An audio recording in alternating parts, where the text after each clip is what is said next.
ಗುರುಜಿ ಬಹಳ ಸೊಗಸಾಗಿ ಕಥೆಯನ್ನ ಹೇಳ್ತಿದ್ರಿ. ಇದು ನಿಜವಾಗ್ಲೂ ನಡೆದಿರುವ ಘಟನೆ ಅಂತ ಕೂಡ ಹೇಳ್ತಿದ್ರಿ. ಆ ಒಂದು ಜೇಡರ ಹುಳ ಮತ್ತೆ ಜನ್ಮವನ್ನ ಎತ್ತಿ ಬರತ್ತೆ, ಮುಂದೇನಾಗತ್ತೆ?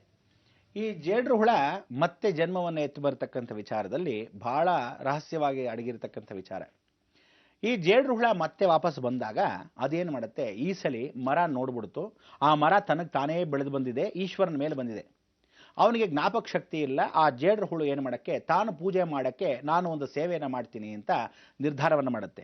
ಏನಂದ್ರೆ, ಈಶ್ವರನ ಮೇಲೆ ಆ ಮರದಲ್ಲಿ ಒಣಗಿ ಹೋಗಿರ್ತಕ್ಕಂಥ ಎಲೆಗಳೆಲ್ಲ ಶಿವನ ಮೇಲೆ ಬರಿತಾ ಇರುತ್ತೆ. ಅಯ್ಯೋ, ಹೀಗೆ ಬೀಳದೆ ಇದ್ದ ಹಾಗೆ ನಾನು ನೋಡ್ಕೋಬೇಕಲ್ಲ ಅಂತೇಳಿ ತನ್ನ ಒಂದು ಅಳಿಲ ಸೇವೆಯನ್ನು ತಾನು ಯಾವ ರೀತಿ ಮಾಡ್ಕೋಬೇಕು, ಜೇಡ್ರ ಬಲೆಯನ್ನ ಬೀಸುತ್ತೆ. ಆ ಬಲೆಯನ್ನ ಬೀಸಿ ಯಾವ ಕಾರಣಕ್ಕೂ ಒಳಭಾಗದಲ್ಲಿ ಎಲೆಗಳು ಬೀಳಲೇಬಾರದು ಶಿವನ ಮೇಲೆ ಅಂತ ಹೇಳಿ ಆ ಒಣಗಿದ ಎಲೆಗಳು ಬೀಳದೆ ಇದ್ದ ಹಾಗೆ ಕಾಪಾಡುತ್ತೆ. ತನ್ನ ಅಷ್ಟೇ ಮಾಡೋದು ಪಾಪ ಸೇವೆ ಮಾಡುತ್ತೆ, ಅದಕ್ಕಿಂತ ಏನು ಮಾಡೋಕ್ಕಾಗತ್ತೆ, ಆ ಸೇವೆನ ಮಾಡ್ತಾ ಇರುತ್ತೆ. ಈ ಆನೆ ಬಂತು, ಆಹಾ ಅಂತ ನಡ್ಕೊಂಡ್ಬಂತು. ಬಂದ ತಕ್ಷಣಕ್ಕೆ ಏನು ಮಾಡ್ತೋ, ಇದನ್ನ ನೋಡ್ತು, ನೀರು ಅಭಿಷೇಕ ಮಾಡ್ತಾ ಇದೆ. ನೀರು ಆ ಜೇಡ್ರ ಬಲೆ ಎಷ್ಟು ಚೆನ್ನಾಗಿ ಬೀಸಿದೆ ಅಂದ್ರೆ ನೀರು ಜಾಸ್ತಿ ಒಳಗೋಗ್ತಾ ಇಲ್ಲ ಈಶ್ವರನ ಮೇಲೆ ಅಭಿಷೇಕ ಮಾಡಕ್ಕೆ ಅಂತ ಹೇಳಿ, ಏನೋ ಕೊಳಕಿರ್ಬೇಕು ಅಂತೇಳಿ ಆನೆ ಪಾಪ ಗೊತ್ತಿಲ್ಲ, ಹೆಂಗೆ ಬಿಸಾಕ್ಬಿಡುತ್ತೆ. ಅದಾದ್ಮೇಲೆ ತಿರುಗಿ ಹೋಗಿ ನದಿಯಲ್ಲಿ ನೀರು ತಂದು ಸರ್ರಂತ ಹಾಕ್ತು, ಅಭಿಷೇಕ ಮಾಡ್ತು, ಸಾನ್ನಿಧ್ಯ ಆಯಿತು. ಆವಾಗ ಅದಕ್ಕೆ ಕೋಪ ಬಂತು. ಯಾವುದಕ್ಕೆ? ಜೇಡ್ರ ಹುಳಕ್ಕೆ. ಒಂದು ದಿವಸ ನೋಡ್ತು, 2 ದಿವಸ ನೋಡ್ತು, 3 ದಿವಸ ನೋಡ್ತು. ದಿನ ಆನೆ ಈ ಥರ ಕೆಲಸ ಮಾಡುತ್ತಲ್ಲ, ನಾನು ಪೂಜೆ ಮಾಡೋ ಈ ಲಿಂಗಕ್ಕೆ ಇವನು ವಂಶಪಾರಂಪರ್ಯವಾಗಿ ಪೂಜೆ ಮಾಡ್ಕೊಂಡೇ ಬರ್ತಾ ಇದ್ದಾರೆ. ಅದಕ್ಕೆ ಆನೆಗಳು ಬರ್ದಿದ್ದ ಹಾಗೆ ನನಗೆ ಪರಮಾತ್ಮ ನೀನು ನಿಜವಾಗ್ಲೂ ಸತ್ಯವಾಗಿದ್ದರೆ, ನನ್ನ ಭಕ್ತಿ ನಿಜವಾಗ್ಲೂ ಮಿಥ್ಯವಾಗಿಲ್ಲದೆ ಇದ್ದಾಗ ಸಾಕ್ಷಿ ರೂಪವಾಗಿ ಜೀವಂತವಾಗಿದ್ದರೆ ನನಗೆ ಮಹಾರಾಜ ಜನ್ಮ ಕೊಡು ಅಂತ ಹೇಳ್ತಾರೆ. ಆಯಿತು, ತಥಾಸ್ತು ಅಂದ ಪರಮೇಶ್ವರ. ಅಲ್ಲಿರ್ತಕ್ಕಂಥ ಜಂಬುಕೇಶ್ವರನ ಆ ಮರ ಕೂಡ ಸಿದ್ಧಿ ಪುರುಷರು ಅಂತ ಕರಿತೀವಿ. ಸಿದ್ಧಿ ಪುರುಷರು ಅಂದೇನು, ಏನನ್ನ ಕೇಳಿದ್ರು ಸಿದ್ಧಿ ಆಗತ್ತೆ, ತಕ್ಷಣದಲ್ಲೇ ಸಿದ್ಧಿ ಆಗತ್ತೆ. ಅದು ಸಿದ್ಧಿ ಆಗೋದೇನು ಅಂದ್ರೆ, ಏನೀಗ ಮಗು ಕೇಳಿದ ತಕ್ಷಣ ಮಗು ಬರುತ್ತೆ ಅಂತಲ್ಲ, ಮಗು ಆಗತ್ತೆ, ಆದರೆ ಆ ಕ್ಷಣಕ್ಕಲ್ಲ. ಆಯಿತು, ನೀನು ಇವತ್ತಿಂದ ಗರ್ಭಧಾರಣೆ ಆಗತ್ತೆ, ಸಂತೋಷ, ನೀನು ಮನೆಗೆ ಹೋಗು, ಆ ವ್ಯಾಪ್ತಿಯಲ್ಲಿರು, ಗಂಡ ಹೆಂಡತಿ ಅನ್ಯೋನ್ಯತೆ ಬರುತ್ತೆ, ತದನಂತರ ತಾನಾಗೇ ಮಕ್ಕಳಾಗ್ತಾರೆ. ಆ 9 ತಿಂಗಳಿಗೆ ಆಗಬೇಕು. ಏನು ಮರ ಸುತ್ತ ತಕ್ಷಣ ಮಕ್ಕಳಾಗತ್ತೆ ಅನ್ನೋದು ಕಾಲ್ಪನಿಕ ಜಗತ್ತು ಅನ್ಕೋಬೇಡಿ. ಕೆಲವರು ಅನ್ಕೊಂತೀರ ಏನಂದ್ರೆ, ಮಂತ್ರಕ್ಕೆ ಮಾಣಿಕ್ಯ ಉದುರುತ್ತಾ ಅಂತ.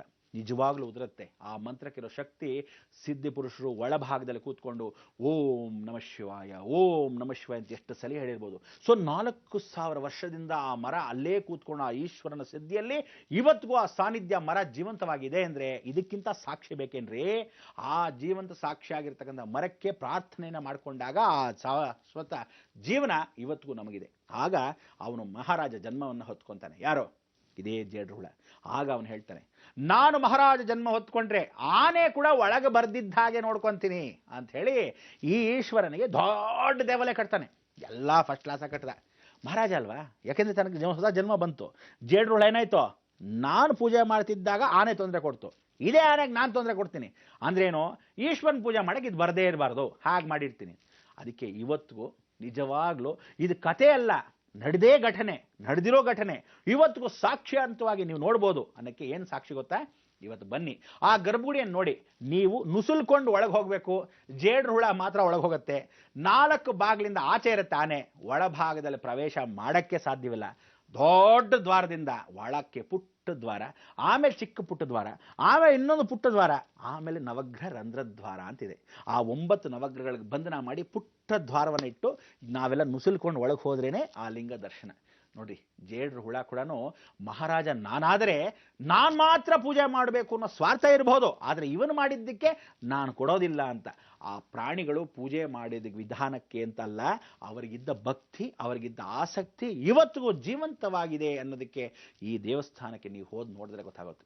ಅದಕ್ಕೆ ಇವತ್ತು ಅಲ್ಲಿ ಒಳಭಾಗದಲ್ಲಿ 10 ರೂಪಾಯಿ ಕೊಟ್ಟರೆ ಒಳಭಾಗದಲ್ಲಿ ಹೋಗ್ತಕ್ಕಂಥ ವಿಚಾರ.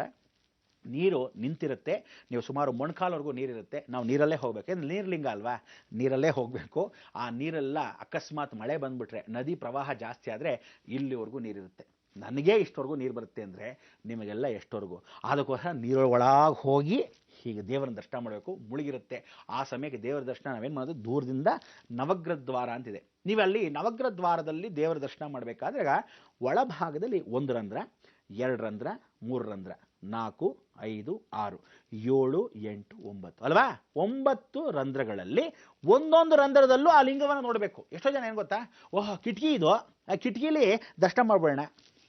9 ನವಗ್ರಹಗಳ ದೋಷವನ್ನ ನಕ್ಷತ್ರ ಸಮೇತವಾಗಿ ಯಾವ ಗ್ರಹವನ್ನ ನೆನೆಸ್ಕೊಂಡು, ಆರೋಗ್ಯ ಬೇಕಾ? ಸೂರ್ಯನ ಗ್ರಹ ಮಧ್ಯ ಕಿಂಡಿಯಲ್ಲಿ ನೋಡಬೇಕು ದೇವರನ್ನ. ಅಕಸ್ಮಾತ್ ಶುಕ್ರ ದುಡ್ಡು ಬೇಕಾ? ಪೂರ್ವದ ಕಿಂಡಿ ಅಂದರೆ ಮೇಲ್ಭಾಗದ ಕಿಂಡಿಯಲ್ಲಿ ಶುಕ್ರ ನೋಡಬೇಕು.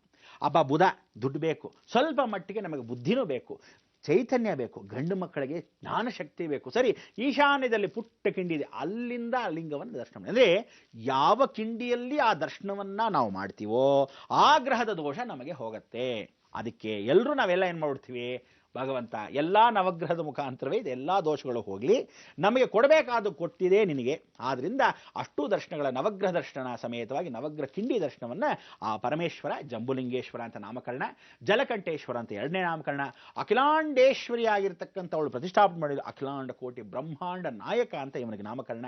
ಗಜ ಪೂಜೆ ಮಾಡೋದ್ರಿಂದ ಗಜ ಅಸುರ ಆಗಿರ್ತಕ್ಕಂಥವನೇ ಪೂಜೆ ಮಾಡೋದ್ರಿಂದ ಗಜರಾಜ ಅಂತಕ್ಕಂಥವನಿಗೆ ಇವನಿಗೆ ನಾಮಕರಣ. ಈ ಜೇಡ್ರ ಹುಳ ಪೂಜೆ ಮಾಡೋದ್ರಿಂದ ಪಾಂಡುರಾಜೇಶ್ವರ, ಪಾಂಡು ರಾಜೇಶ್ವರ ಅಂತ ಅವನ ನಾಮಕರಣ. ಆ ರಾಜನೇ ಕಟ್ಟಿರತಕ್ಕಂಥ ಪಾಂಡುರಾಜೇಶ್ವರ ಅನ್ನೋ ಈಶ್ವರನ ಹೆಸರು. ಇವತ್ತಿಗೂ ರಾಜಾಲಂಕಾರ ಮಾಡ್ಕೊಳ್ಳುತ್ತೆ.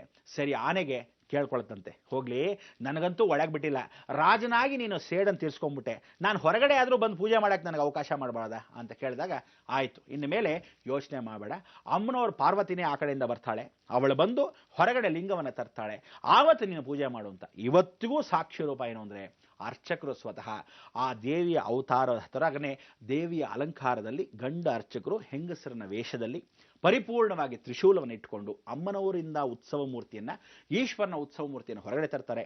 ಆನೆ ಸ್ವತಃ ತಾನೇ ಪೂಜೆ ಮಾಡುತ್ತೆ, ಗಜ ಪೂಜೆಯನ್ನು ಮಾಡುತ್ತೆ. ನಾವು ಆ ಗಜ ಪೂಜೆ ಮಾಡೋದನ್ನು ಕಣ್ಬುಂಬ ನೋಡಿ ಆನಂದ ಪಟ್ಟಾಗ ಆ ಆನೆಗೂ ನಾವು ನಮಸ್ಕಾರ ಮಾಡಿ ನಮ್ಮ ಪೂಜೆಯನ್ನು ಗಜಕ್ಕೆ ಸಲ್ಲಿಸಿದಾಗ ಎಷ್ಟು ವಿಮುಕ್ತಿ ಅಂದರೆ ಗಜಕೇಸರಿ ಯೋಗ ನಿಮ್ಮದಾಗತ್ತೆ. ಇಲ್ಲಿವರೆಗೂ ಗಜಕೇಸರಿ ಯೋಗ ನಡ್ಕೊಂಡು ಬಂದಿದೆ, ನಿಮಗೂ ಕಥೆಯನ್ನು ಹೇಳ್ತಾನೇ ಇದ್ದೀನಿ. ಅಖಿಲಾಂಡೇಶ್ವರಿ ದೇವಸ್ಥಾನಕ್ಕೆ ಹೋಗಲೇ ಇಲ್ಲ, ಇನ್ನೂ ಈಶ್ವರನ ದೇವಸ್ಥಾನದಲ್ಲೇ ಇದ್ದೀನಿ, ಪಕ್ಕದಲ್ಲೇ ಇದ್ದಾಳೆ, ಇದೇ ಆ ಪ್ರಾಕಾರದಲ್ಲಿ 210 ಎಕರೆ ರೇ. ಹೇಳೋಣ, ಇವತ್ತಿಲ್ದಿರ ನಾಳನೂ ಮುಗಿಸೋಣ. ಕಥೆಯನ್ನ ಪ್ರಶ್ನೆ ಅಲ್ಲ, ನಿಜ ಕ್ಷೇತ್ರದಲ್ಲಿ ನಿಮ್ಮ ದರ್ಶನವನ್ನ ನೀವು ಹೋಗಿ ಫಲವನ್ನ ಪಡೆಯೋಕ್ಕೆ ಏನು ಮಾಡಬೇಕು? ನಿಮಗೆ ತಾಳ್ಮೆ ಬೇಕು.